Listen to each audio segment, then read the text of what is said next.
జనగణన తొలి విడతలో భాగంగా అన్ని రాష్ట్రాలు కేంద్రపాలిత ప్రాంతాల్లో ఏప్రిల్ 1 నుంచి సెప్టెంబర్ 30 వరకు గృహాల లిస్టింగ్ జరుగుతుందని కేంద్ర హోంశాఖ వెల్లడించింది. ప్రతి రాష్ట్రానికి 30 రోజుల వ్యవధి ఉంటుందని తెలిపింది. ఈ మేరకు నోటిఫికేషన్ విడుదల చేసింది.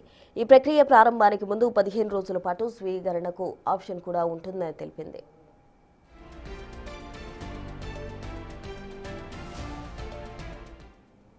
పదేళ్లకోసారి దేశవ్యాప్తంగా నిర్వహించిన జనగణన 2021లో చేపట్టాల్సి ఉండగా కోవిడ్ కారణంగా వాయిదా పడింది. తాజాగా దీనిని చేపట్టాలని నిర్ణయించిన కేంద్రం 2 దశల్లో నిర్వహించేందుకు సన్నద్ధమవుతుంది. ఇక తొలి దశలో గృహాల లిస్టింగ్ గణన 2026 ఏప్రిల్ నుంచి సెప్టెంబర్ మధ్య, రెండో దశలో జనాభా లెక్కల సేకరణ 2027 ఫిబ్రవరి నుంచి మార్చి 1 మధ్య నిర్వహించేందుకు భారీ ఏర్పాట్లు చేస్తుంది.